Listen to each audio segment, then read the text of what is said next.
La psychologie transpersonnelle commence par ce qui est caché au plus profond du subconscient. Elle fait remonter à la surface les détails de votre vie. À quoi sert-elle?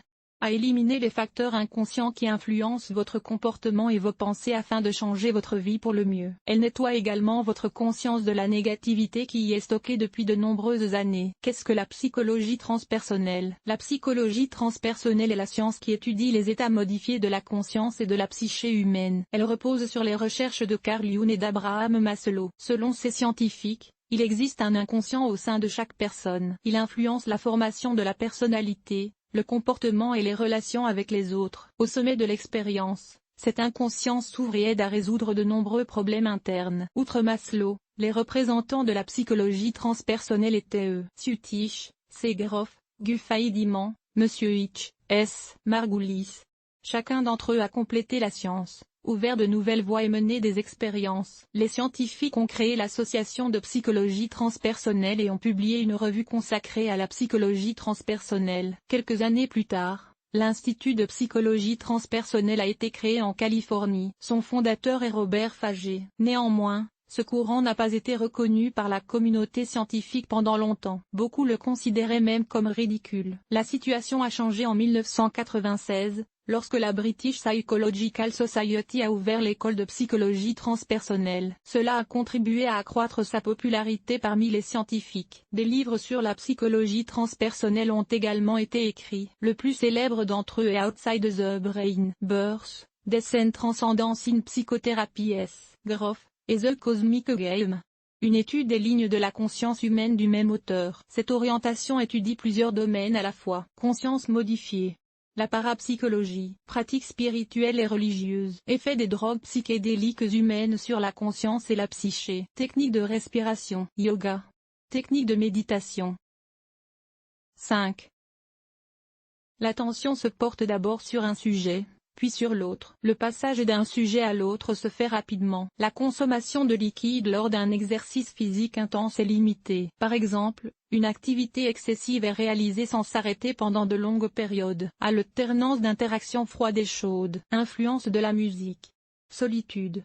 Recherche d'un état fixe. Insomnie. La respiration holotropique. Les méthodes de psychologie transpersonnelle telles que la rébellion et la guérison θ sont également très populaires. La psychologie transpersonnelle de Grof. Stanislav Grof a consacré plusieurs années à l'étude de la partie inconsciente de la psyché humaine. Pour ce faire, il a utilisé des drogues psychédéliques. Cependant, leur utilisation a rapidement été interdite. Les scientifiques ont dû s'engager dans le développement de nouveaux moyens de pénétrer le monde intérieur de l'homme. Il s'est avéré qu'il s'agissait de respiration unique. Cette méthode permet de surmonter les nombreux obstacles qui se dressent sur le chemin d'un changement de conscience. 4. Au moment de la découverte de la couche inconsciente de la psyché, tous les sens sont activés. Par exemple, des souvenirs émergent, comme des blessures psychologiques que le cerveau préférait oublier. Une forme d'expérience est associée à la mort et à la naissance. La partie transpersonnelle de la psyché humaine émerge. Il y a une expansion de la conscience, dont le débouché transcende le temps et l'espace. Selon Grof, les problèmes non résolus qui affectent sa vie sont profondément stockés dans le subconscient de chaque personne. Si l'on survit à ces événements d'une nouvelle manière, on les résout et l'on éprouve à nouveau ses sentiments et ses émotions. C'est l'objectif principal de la respiration holotropique. Comment utiliser cette méthode? Vous devez respirer profondément et fréquemment. Cela permet de modifier votre conscience. Une énergie se forme à l'intérieur, derrière laquelle la personne doit aller. En même temps, il est important de s'abandonner à tout ce qui se passe autour de soi. Faites des bruits, prenez des pauses inattendues, ressentez quelque chose. Ce n'est pas de la folie. C'est juste une façon d'avoir une idée de ce qui se passe. De cette manière, le subconscient se débarrasse de tout ce qui entrave la vie depuis des années. Le résultat est que l'on devient détendu et calme. Technique de vie.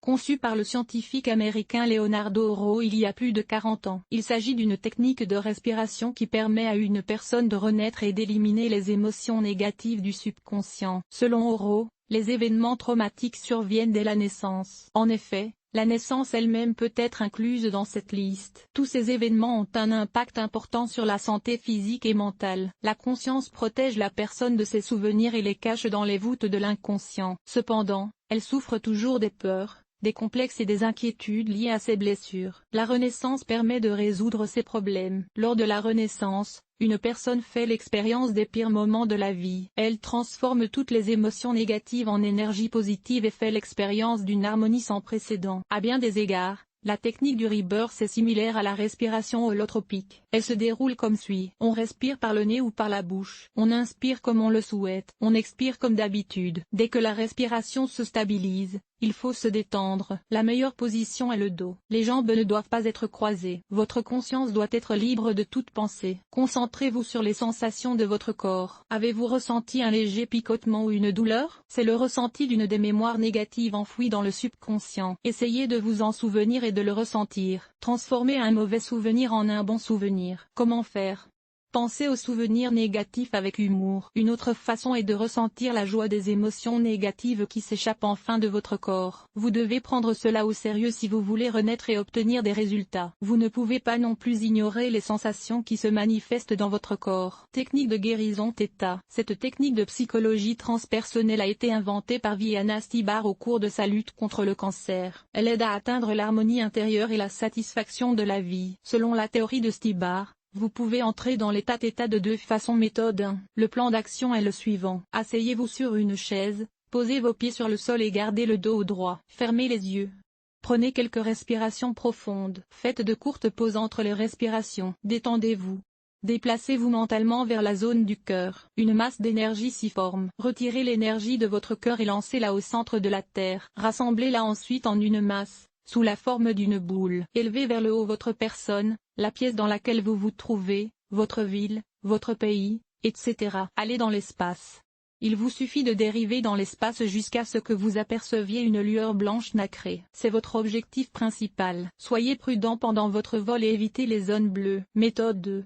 Asseyez-vous sur une chaise. Prenez une position confortable et détendez-vous. Fermez les yeux, respirez profondément et expirez. Comme précédemment, concentrez-vous sur l'énergie du cœur. Vous devez ensuite agir comme suit. Imaginez que vous et la chaise ne formez qu'un seul et même ensemble. Les molécules et les particules de la chaise sont imbriquées les unes dans les autres. Mais en même temps, chacun conserve sa propre forme. Imaginez maintenant qu'au niveau moléculaire, vous fusionnez avec les objets de la pièce, et avec la pièce elle-même. L'étape suivante consiste à fusionner avec la maison, la ville, la nature, la planète, etc. Ne limitez pas votre conscience. Entrez mentalement dans l'univers. La dernière étape est l'unification de la lumière blanche avec certaines substances cosmiques ressemblant à de la gelée. Vous pouvez ainsi vous connecter à l'univers et tomber dans l'état de l'attente. Formation en psychologie transpersonnelle. Des séminaires sur le bouddhisme ésotérique permettent d'acquérir les connaissances nécessaires. Une autre option consiste à suivre une formation dans une université qui enseigne la psychologie transpersonnelle. Dans tous les cas, l'essentiel est d'être ouvert aux nouvelles connaissances qui veulent sincèrement repousser les limites de la conscience. Il faut aussi avoir le désir de partager ses expériences avec les autres. La psychologie transpersonnelle et ses techniques sont l'occasion d'évacuer les peurs et les expériences stockées dans les couches profondes du subconscient. Peut-être ne vous en souvenez-vous plus. Cependant, d'une manière ou d'une autre, elles affectent votre vie. Utilisez des techniques spéciales, seul ou sous la supervision d'un professionnel. Vous verrez à quel point cela devient plus facile une fois que les émotions négatives ont quitté votre corps.